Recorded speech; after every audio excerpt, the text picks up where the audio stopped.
This is the Always Direct podcast, and we talk with movers and shakers of this world to learn about the ups and downs they went through to get where they are now.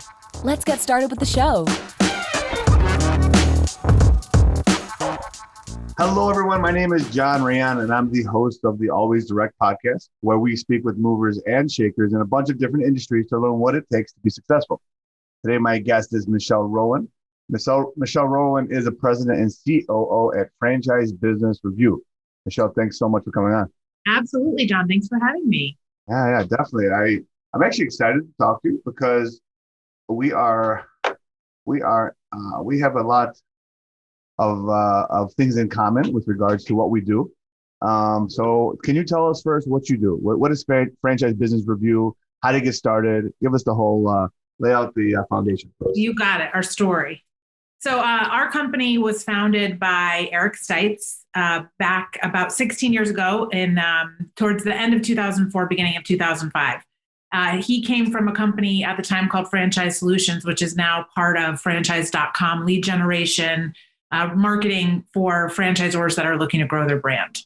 Mm-hmm. So he had a lot of conversations with candidates that would ask him, what's the best franchise brand out there? And he struggled because he could tell who spends the most on advertising, who's growing the fastest. But really, when you're looking at what's the best way to know what's the best franchise out there, it's really by asking the current franchisees that are part of the system.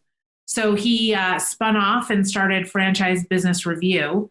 I came on board as his first full-time hire in September of 2005, so just about 16 years ago.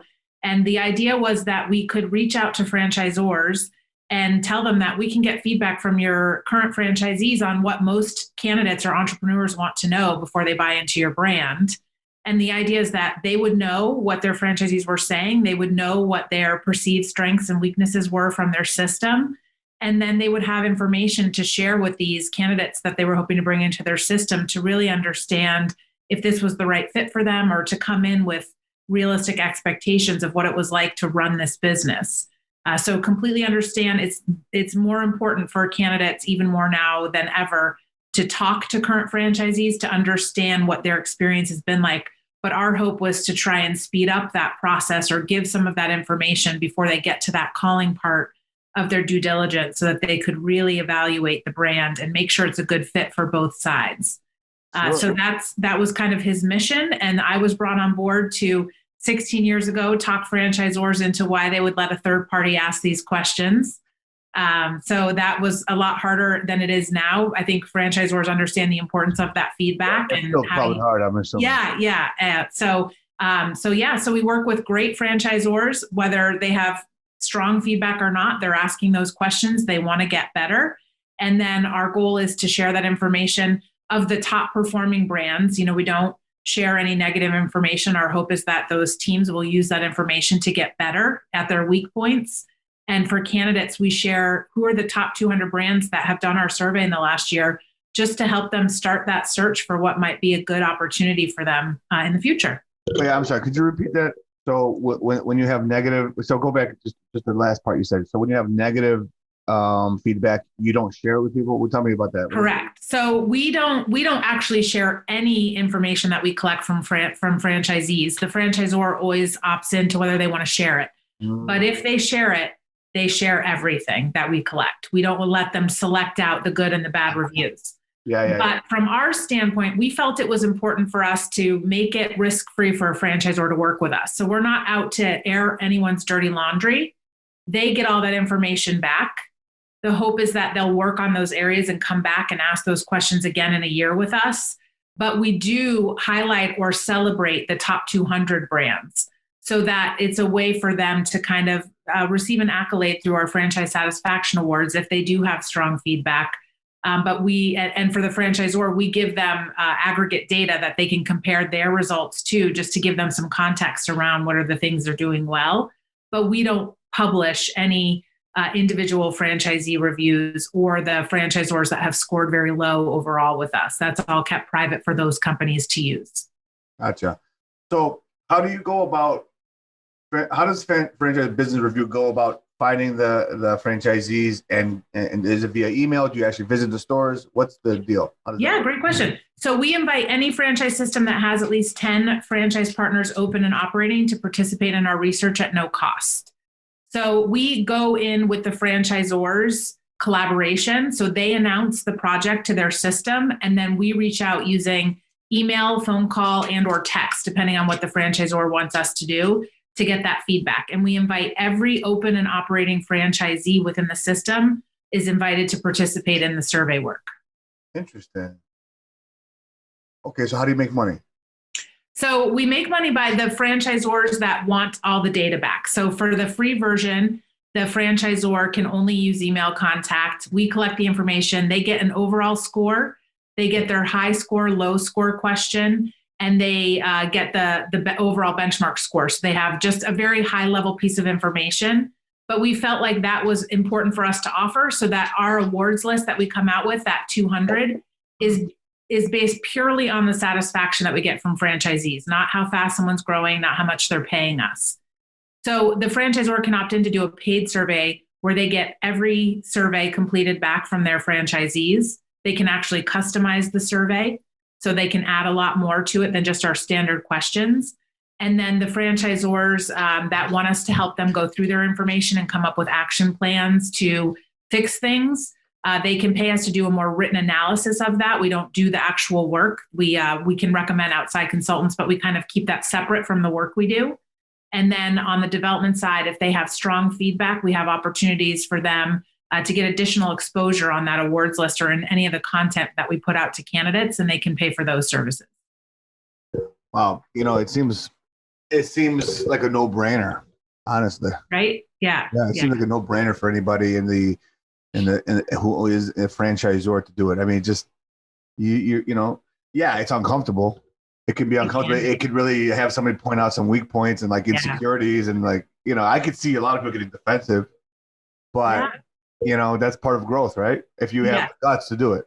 Yes, you've nailed it. So I think companies that have done internal surveys, sometimes your franchisees are conditioned to tell you what you want to hear, or they're so the culture is so not jaded, but they're so mistrusting of how the information will be used. So they're afraid to give that honest feedback.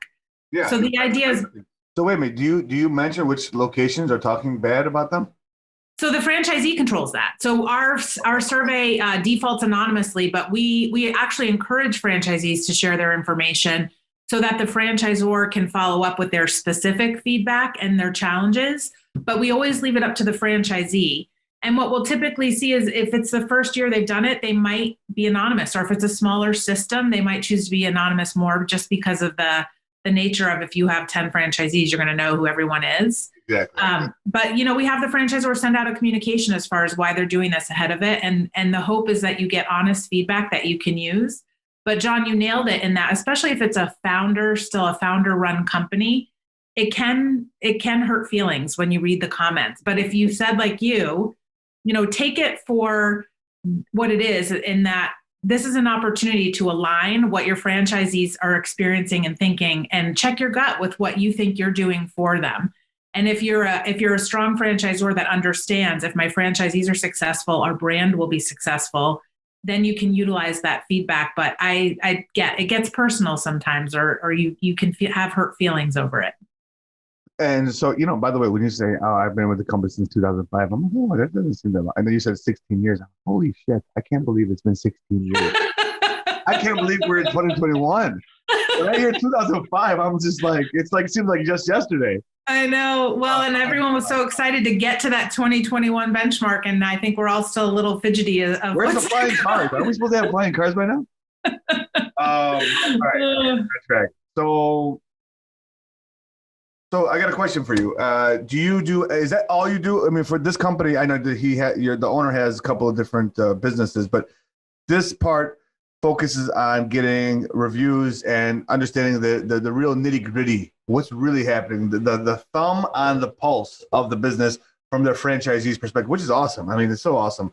I'm too small for this yet, I think, but when I do have 10, 11, 12, 15 locations, I'm definitely this is a no-brainer. Let's do it. Yeah, that's really how I feel. But I think more importantly, we really love the franchise industry. And what's amazing about it is that there's an opportunity. It's a level playing field. So it's kind of, we've taken it on. It's our mission to really promote the brands that are a great opportunity for someone that is an entrepreneur to come in and follow a system and be successful, regardless of your age, your gender, the color of your skin. Like, it is a great community to be part of.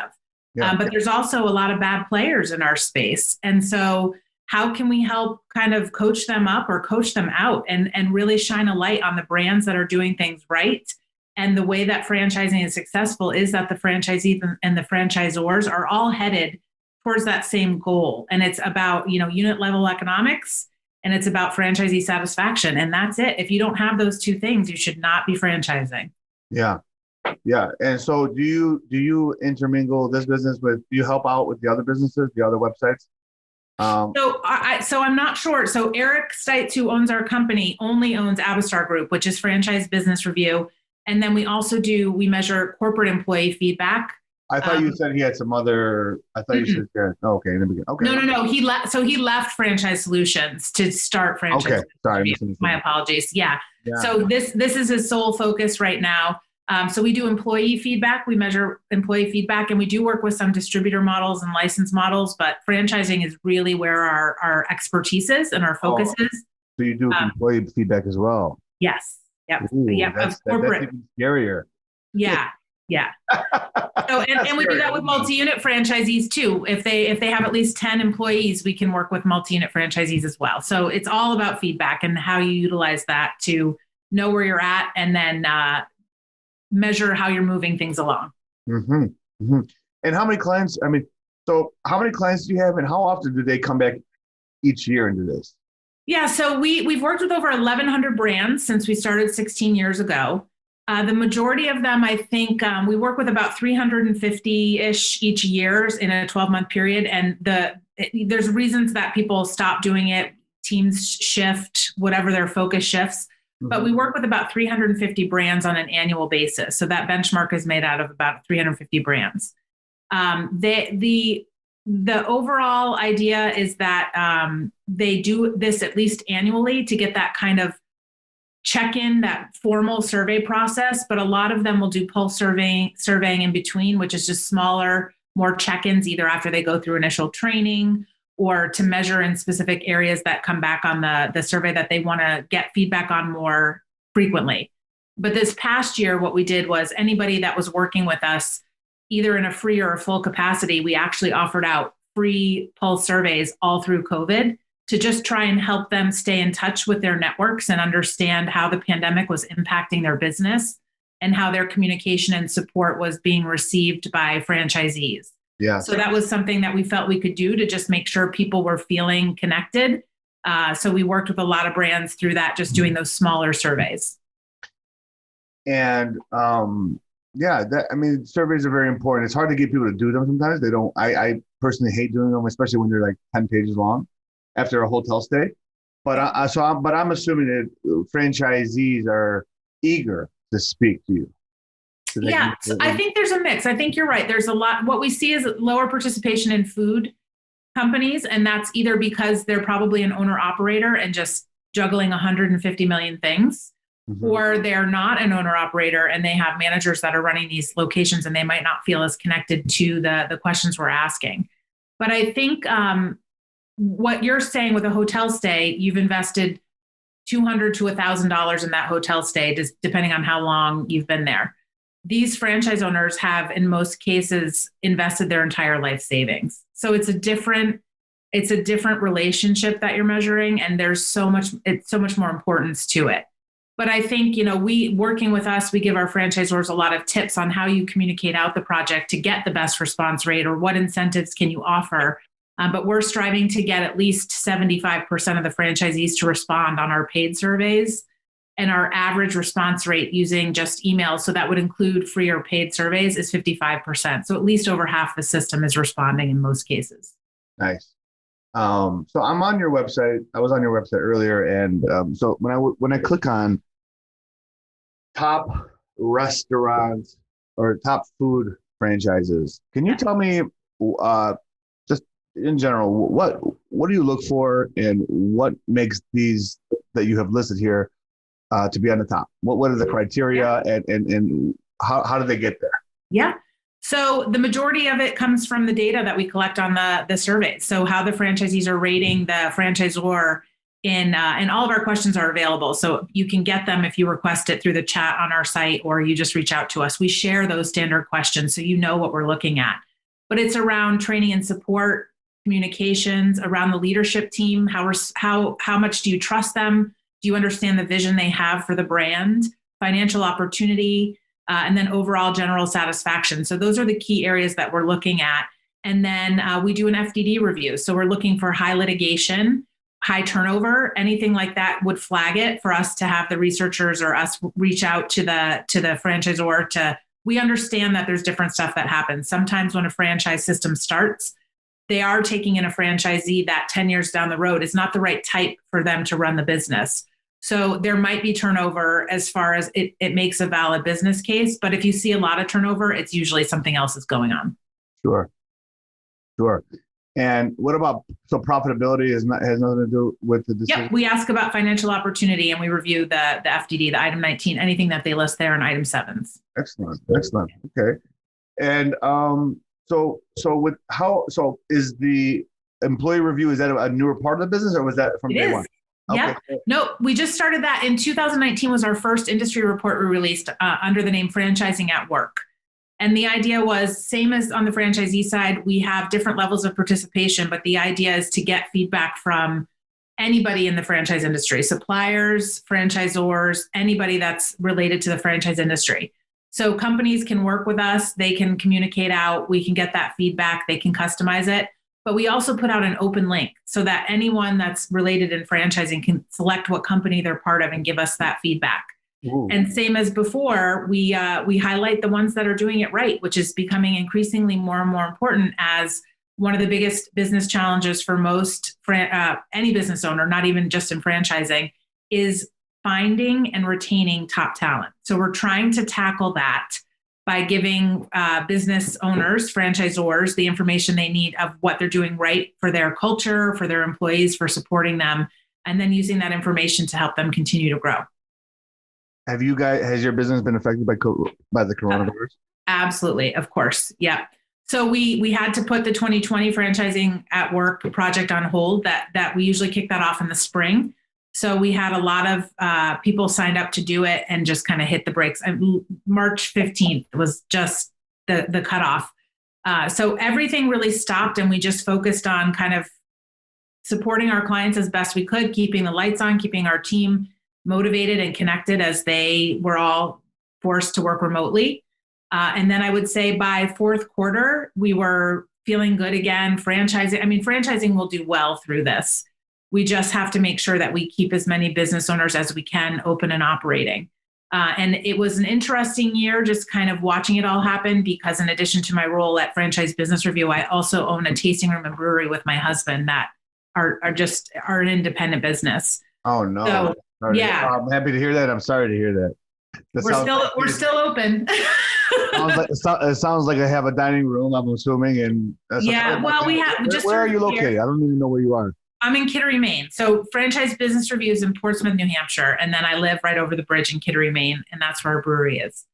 But it was, it's a scary time to be a business owner, whether you're in a franchise or not. It's still, I don't think most people fared well. There are industries that did fare well through it, but it was still a very kind of disruptive time in every business, even if you were doing well.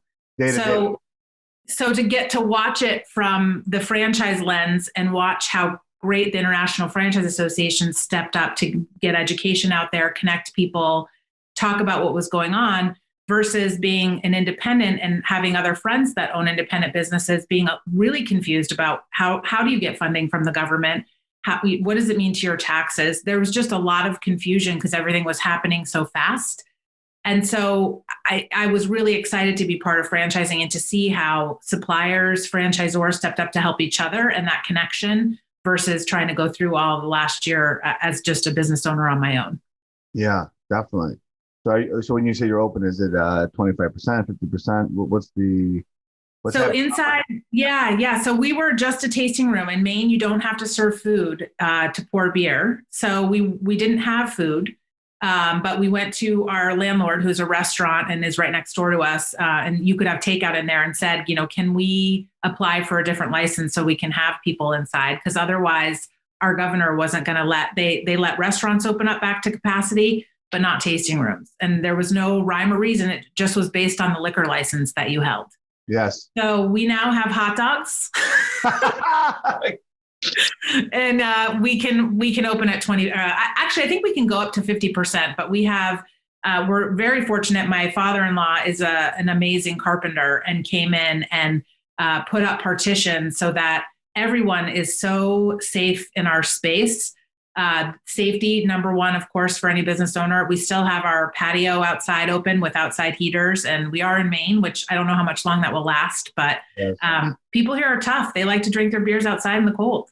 Yeah, I'm from Chicago, so we're I think you guys are colder, but we definitely have the same. We went sledding yesterday with 25 people.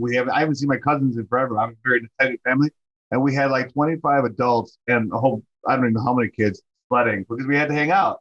We missed Easter, we missed Christmas, we missed New Year's. I mean, and you got an outside activity. Yeah, so we have that, but we've actually so before COVID, the tasting room was our number one income, and now it's packaged. So we do sell kegs to restaurants, but they're also still not at capacity. So we sell our beer in cans in stores, and that's really sustained us through the past few months. I hope that everything comes back I hope it comes back double.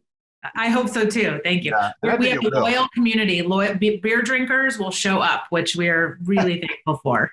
Yeah, well, you must have a good relationship with the people. I mean, it's a local brew house. I mean, I don't know if you make any beer, but you definitely, people love their place to go. That local pub. Yeah. Everybody has one of those, Yep. We make all our own beer, and we just started selling wine too with our new license, but the beer is all ours. Really? Yeah. Oh, that's cool. Yeah. If I ever come out of there, I'll stop by. Please do. Yes. Okay, so I got a couple more questions, and then we'll wrap this up. I just so 16 years of doing this, all right, and I'm sure you've been involved hands-on for many years. Maybe you still are doing everything. I don't know what your situation is, but so tell me, what characteristics of a franchisor? What is that number? Like, how many locations do you get to a point where it's just too big? Or what's that magical formula that you would say that you found that it seems like this is the type of business, this is the size of the business, this is the type of leadership they have where it makes sense. And this is where it should stop right there. Because sometimes it gets too big and it's just bureaucratic BS. Sometimes it's too small, there's not enough support. There's something in the middle. What have you found? So I don't know that there's a right answer to that, because I think it can be done well with international expansion. I think you can be huge.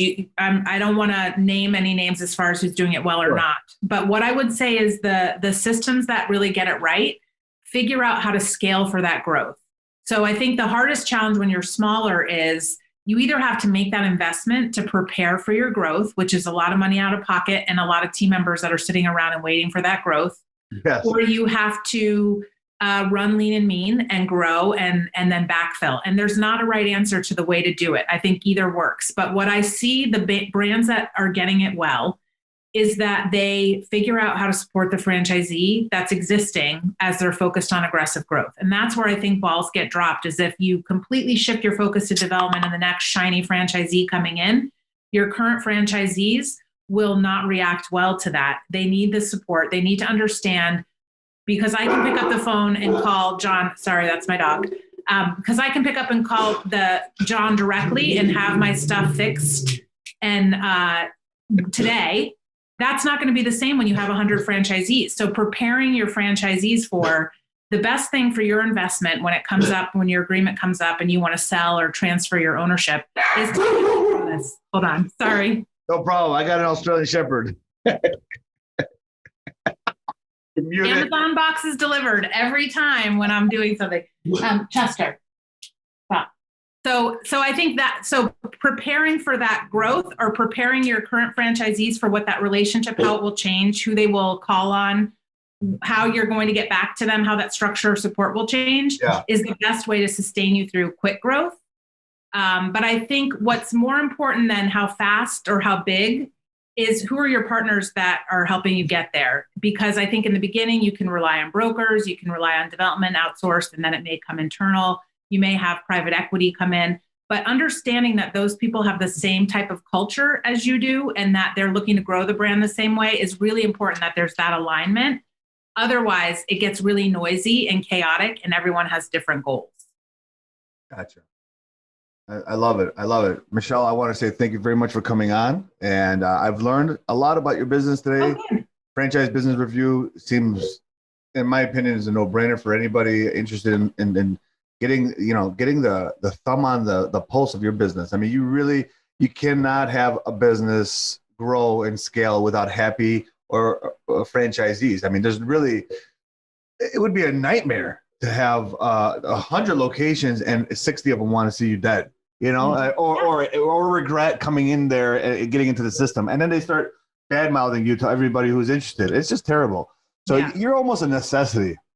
Yeah. And I want to be clear that franchisors are not letting their franchisees dictate how they grow the brand, but you need to know what they think so that if their perception is wrong or their experience is different than what you intend, that you have the opportunity to recommunicate. And that's really what it's about. So it's not, this is not the franchisees are telling me I'm doing my business the wrong way. It's still your business as a franchisor. You're still responsible for the brand growth, but how can their feedback kind of help you see those blind spots that you might not have or the opportunities you have to be stronger? Absolutely. Absolutely. And don't forget about, as you scale up, don't forget about the foundation, the people who started with you when you were smaller. I mean, you cannot ignore them. And this is a good way to make sure that you don't do that. Absolutely. Yeah. All right. Yeah. Thank you so much, Michelle. I hope you have a great day. And one day, if I'm ever up there in the Northeast, I will stop by and have a beer. Please do. Thanks, John. Take care. Thanks for coming on. Thanks for listening to the Always Direct podcast. We'll see you again next time, and be sure to click subscribe to get future episodes.